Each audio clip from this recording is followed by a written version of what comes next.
Welcome to Telugu scribe. నేను మీ journalist Kavya. ఇక మళ్ళా నిరుద్యోగులు రోడ్డెక్కే పరిస్థితికి వచ్చింది. ఈసారి రాష్ట్రం నుండే సర్కార్తో తెలుసుకోవడం కాదు, ఏకంగా ఢిల్లీకి వెళ్ళి అక్కడ ఉండే పరిస్థితులు తెలుసుకుందామని అంటున్నారు. ఒకసారి వాళ్ళతో మాట్లాడదాం, వాళ్ళ సమస్యలు ఏంది, వాళ్ళ డిమాండ్ ఏంది, ఎందుకు మళ్ళా జోలబట్టి రోడ్ ఎక్కాల్సిన పరిస్థితి వచ్చింది అనేది. సో అసలు ఎందుకు మళ్ళా రోడ్ ఎక్కాల్సిన సిచ్యువేషన్ వచ్చింది? ఏదైతే కోరి తెచ్చుకున్న కాంగ్రెస్ గవర్నమెంట్ ఉందో మేమందరం ఒకటే అనుకున్నాము, ఇది గ్రూప్ 2, 3 పోస్టులు పెంచుతారని చెప్పేసి మాకు హామీ ఇచ్చారు. అది ఇప్పుడు దాడా పత్తలేదు కాబట్టి మళ్ళీ గ్రూప్ 1 చేస్తామని చెప్పారు, అది కూడా చేయలేదు. కాబట్టి ఇదంతా ఇక్కడ తెగే ముచ్చట కాదని చెప్పేసి మేము ఢిల్లీతోనే తెలుసుకుందామని చెప్పేసి మేము జోలే కార్యక్రమం. ఎందుకంటే మా దగ్గర ఆర్థిక వనరులు లేవు, మేమేమి పెద్ద బలిష్టం కాదు. కాబట్టి ఎక్కడో ఒక 10-20 అడుక్కొని దాంతో జనరల్ టికెట్ తీసుకొని ఢిల్లీకి వెళ్ళి మా సమస్యలన్నీ జనతా మీద తీసుకొద్దామని చెప్పేసి ఈ కార్యక్రమం చేపట్టడం జరిగింది.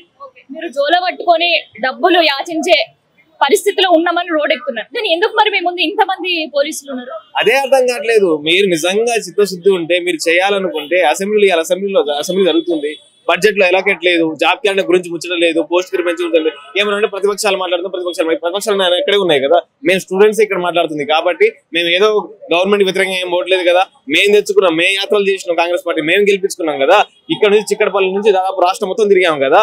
మీరు మా గురించి ఏదైతే బడ్జెట్ లో లేకపోతే ఇంకా మేమెందుకు? కాబట్టి ఎంత ఇక్కడ తెగే ముచ్చట కాదు, మేమంతా ఢిల్లీ. ఎందుకంటే ఎవరైతే మాకు హామీ ఇచ్చారో, రాహుల్ గాంధీ, ప్రియాంక గాంధీ ఎవరైతే మాకు హామీ ఇచ్చారో వాళ్ళ దగ్గర పోయి మేము తెలుసుకుందామని చెప్పేసి ఈ ప్రోగ్రామ్ చెప్పడం జరిగింది. రాహుల్ గాంధీ, ప్రియాంక గాంధీ పోయి తెలుసుకుంటామని అంటున్నారు. ఇక్కడ సర్కార్ ఉంది, ఇక్కడ వాళ్ళతో మీరు వినతి పత్రం అందించడం కావచ్చు, ఇక్కడ మీ గోడ వినే వాళ్ళు లేరా ఎవరు? ఒక్క మంత్రిని కాదు, ఉన్న దాదాపు అన్ని మంత్రులను కలిసి అందరికి చెప్పాము, అందరికి ఫోన్లు చేస్తూనే ఉన్నాము, అందరి మంత్రులను కలిసాము, అన్ని వినతి పత్రాలు ఇచ్చాము. వాళ్ళకు నిమ్మకు నీరుతున్నారు, ఎవరు పట్టించుకున్న పరిస్థితి లేదు. ఇక్కడ ఇంతమంది పోలీసులు రావడానికి కారణం ఏంది? అంతమంది పోలీసులు వచ్చే పరిస్థితి ఉందా ఇక్కడ? కాబట్టి ఇక్కడ తెగే పంచాయతే కాదు ఇది. మాకు ఆ రోజు రాహుల్ గాంధీ చెప్పారు, మేమైనా నేనున్నానని చెప్పేసి ఆయన దగ్గరే కూర్చుంటాం. సో ఇంకొంతమంది మనం నిరుద్యోగులతో మాట్లాడదాం. వాళ్ళు యాచించడానికి అశోక్ నగర్ సర్కిల్ దగ్గరకు వచ్చే పరిస్థితి, కానీ వీళ్ళని అడ్డుకునే పరిస్థితిలో పోలీస్ సెక్యూరిటీ వీళ్ళ చుట్టూ కూడా మనం చూస్తున్నాం. సో ఒక్కసారి వాళ్ళతో మనం మాట్లాడదాం. జోల పట్టుకొని బయటికి రావాల్సిన సిచ్యువేషన్ అండ్ దాంతో పాటు మరి తదుపరి వీళ్ళు ఎక్కడికి వెళ్ళబోతున్నారు, కార్యాచరణ ఎట్లా ఉండబోతుంది అనేది కూడా మాట్లాడదాం. సో ఒక్కసారి మనం చూస్తుంటే అశోక్ నగర్ సర్కిల్ దగ్గర ఉండే బుక్ స్టోర్ ఇక్కడ. సో బుక్ స్టోర్ దగ్గర యాచిస్తున్నారనమాట. సో ఇక్కడ నుంచి వీళ్ళు జనరల్ టికెట్ తీసుకొని పోవాలనే ఆలోచనలు ఉన్నారు.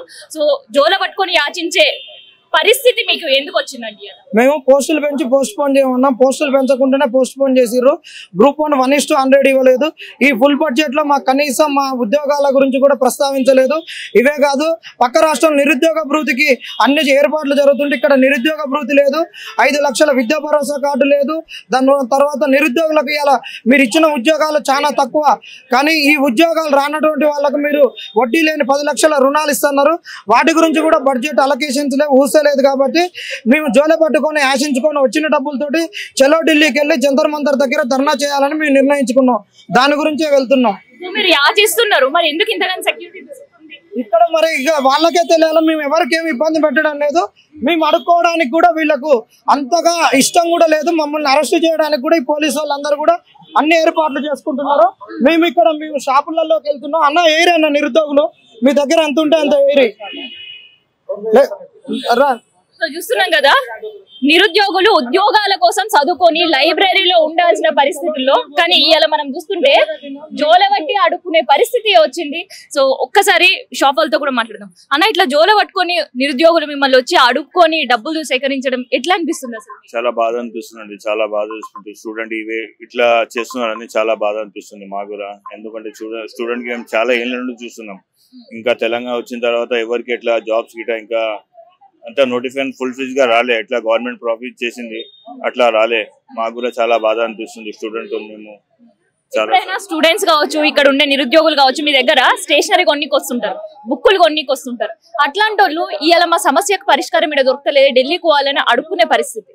అదే చాలా బాధ అనిపిస్తుందండి మాకు కూడా, చాలా బాధ అనిపిస్తుంది స్టూడెంట్ కి చూస్తే. ఎందుకంటే మేము కూడా ఇక్కడ 25 years నుండి బిజినెస్ చేస్తున్నాము. స్టూడెంట్ 10 years 15 years నుండి ఇక్కడ చూస్తున్నారు. వాళ్ళ స్టూడెంట్ కి చాలా బాధ అనిపిస్తుంది మాకు కూడా. దాదాపు 20 సంవత్సరాలకి వెళ్ళి చూస్తున్నాం అంటున్నారు. గతంలో ఒక 10 సంవత్సరాల క్రితం ఎప్పుడైనా ఇట్లాంటి పరిస్థితి ఉండేనా నిరుద్యోగులకు? రాలే మేడం. ఎప్పుడైనా ఎవ్రీ కొత్త గవర్నమెంట్ వస్తే 5 years కి రిక్వైర్మెంట్ ఎవ్రీ ఇయర్ అట్లా నడుస్తుంటాయి. కానీ ఇప్పుడు కొంచెం పరిస్థితి చాలా బాధ ఉందండి. గత ప్రభుత్వంలో ఇట్లాంటి చూసిరా మీరు? లేదు చూడలేదు మేడం, ఇట్లానే మాకు ఫస్ట్ టైం అయింది ఇట్లా. చూసినాం కదా, మొత్తానికి అయితే జోల పట్టుకొని నిరుద్యోగులు వాళ్ళకి సంబంధించిన ట్రైన్ టికెట్స్ సేకరించే పనిలో పడ్డారు. సో మనం చూస్తున్నాం కదా, వాళ్ళకి డబ్బులు ఇచ్చే వాళ్ళు కూడా చాలా బాధపడుతున్నారు. గత ప్రభుత్వంలో ఎన్నడూ కూడా ఇట్లాంటివి చూడే, నిరుద్యోగులు చదువుకోవాల్సిన వాళ్ళు ఇట్లాంటి పరిస్థితికి రావడం అనేది బాధాకరమని చెప్తున్నారు. సో ఇంకొంతమందితో కూడా మనం మాట్లాడే ప్రయత్నం